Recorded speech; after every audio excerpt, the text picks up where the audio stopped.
37th question. How can we say that Satish Gujral became popular with the able support of his father? September 2020 question paper ಇಂದ ಬಂದಿರುವಂತಹ ಪ್ರಶ್ನೆ. Or Satish Gujral became a great artist. Support this statement ಅಂತ ಕೇಳಿದ್ದಾರೆ. Or why is Satish Gujral popular all over the world? How can you say that Satish became popular all over the world? April 2017 question paper. Satish Gujral became popular all over the world in spite of physical disability. Support the statement with your answer. June 2017 question paper. In spite of his disability, Satish was able to succeed in his life. Justify ಅಂತ April 2019 ಅಲ್ಲಿ ಕೇಳಿರುವಂತದ್ದು. ಅದೇ ರೀತಿ physical disability is no barrier to success. Justify this statement with reference to the life of Satish Gujral ಅಂತ April 2015 and March 2023 ಅಲ್ಲಿ ಬಂದಿರುವಂತಹ ಪ್ರಶ್ನೆ. So ಈ ಎಲ್ಲ ಪ್ರಶ್ನೆಗೂ ಉತ್ತರ ಇಲ್ಲಿದೆ ಮಕ್ಕಳೇ. Okay, so the meaning of all these questions are the same. You have to write the answer like this. Okay, ಒಂದೇ ಪ್ರಶ್ನೆಯನ್ನ ಬೇರೆ ಬೇರೆ ವಿಧದಲ್ಲಿ ಕೇಳಬಹುದು ಅನ್ನೋದಕ್ಕೆ ಇದೇ ಒಂದು ಉದಾಹರಣೆ.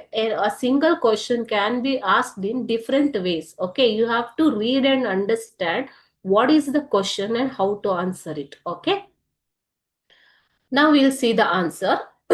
Despite his physical disability, Satish Gujral became a great artist. ಅಲ್ವಾ?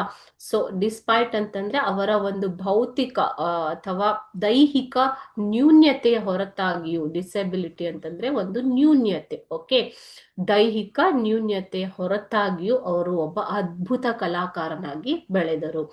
ಹಿ worked hard to reach that feat. Okay, so ಅವರು ಈ ಒಂದು ಕ್ಷೇತ್ರದಲ್ಲಿ ಸಾಧನೆ ಮಾಡೋದಕ್ಕೆ ತುಂಬಾ ಕಷ್ಟಪಟ್ಟು ವರ್ಕ್ ಮಾಡಿದ್ದಾರೆ.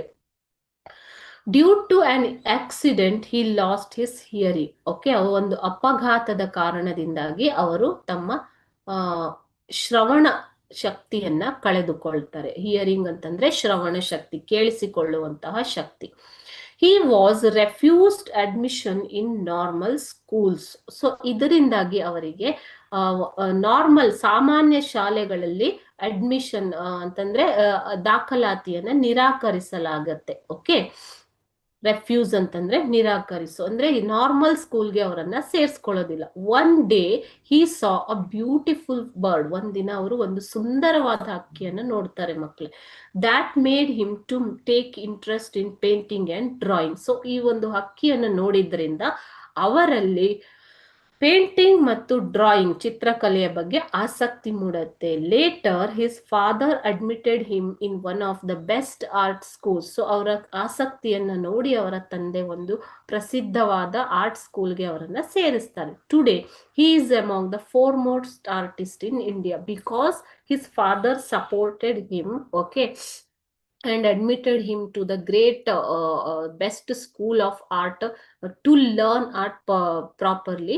He became now okay, later he became the best artist or foremost artist of India. Okay, today also his name is among one of the best artists of India.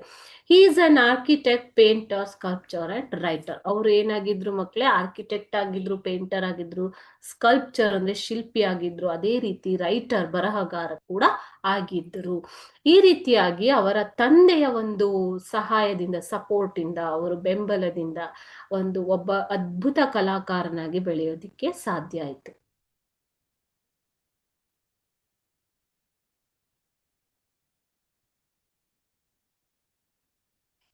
His works R, ಹೇಗೆ ನೀವು ಅದ್ಭುತ ಕಲಾಕಾರ ಅಂತ ಹೇಳ್ತೀರಾ? His works are exhibited all over the world. Okay, so you now learned that he is one of the foremost artist of India, but all over the world his works are exhibited. ಅಂದ್ರೆ ಅವರ ವಸ್ತು ಪ್ರದರ್ಶನಕ್ಕೆ, ಅವರ ಒಂದು ಕಲೆಯನ್ನ ವಿಶ್ವದಾದ್ಯಂತ ಪ್ರದರ್ಶಿಸಲಾಯಿತು. He was awarded the Order of Crown for the best architectural design of Belgium Embassy in New Delhi. New ಡೆಲ್ಲಿಯಲ್ಲಿ Belgium embassy architect ಮಾಡಿರೋದ್ರಿಂದ ಅವರನ್ನ ಬೆಸ್ಟ್ ಆರ್ಕಿಟೆಕ್ಚರಲ್ ಡಿಸೈನ್ ಕ್ರೌನ್ ಅಂತ ಕೊಟ್ಟಿದ್ದಾರೆ. His works are been exhibited all over the world and displayed in various museums like Museum of Modern Art, New York, Hiroshima Collections, Washington, and the National Gallery of Modern Art, New Delhi. So ಅವ್ರು ಭಾರತದಲ್ಲಷ್ಟೇ ಅಲ್ಲದೆ ಬೇರೆ ಬೇರೆ ಒಂದು ಬೇರೆ ಬೇರೆ ಮ್ಯೂಸಿಯಂಗಳಲ್ಲಿ ಅವರನ್ನ ವಿಶ್ವದಾದ್ಯಂತ like New York ಅಥವಾ modern art museum New York, Hiroshima collection, Washington national gallery, new Delhi, ಈ ರೀತಿ ಬೇರೆ ಬೇರೆ ಕಡೆ ಅವರ ಅವರ ಒಂದು ಕಲೆಯನ್ನ ಪ್ರದರ್ಶನಕ್ಕೆ ಇಟ್ಟಿದ್ದಾರೆ ಮಕ್ಕಳೇ. Okay, he has published 4 books on his works in various art. ಇಷ್ಟಲ್ದೇನೆ ಅವರು ತಮ್ಮ ವಿವಿಧ ಕಲೆಗಳ ಒಂದು ವರ್ಕ್ ಬಗ್ಗೆ 4 ಪುಸ್ತಕಗಳನ್ನ ಪಬ್ಲಿಷ್ ಮಾಡಿದ್ದಾರೆ. he has also been honored with the Padma Vibhushan ಪ್ರಶಸ್ತಿಯನ್ನ ಅವರಿಗೆ ಕೊಟ್ಟು ಗೌರವಿಸಲಾಗಿದೆ. his achievements show that physical disability is no barrier for success.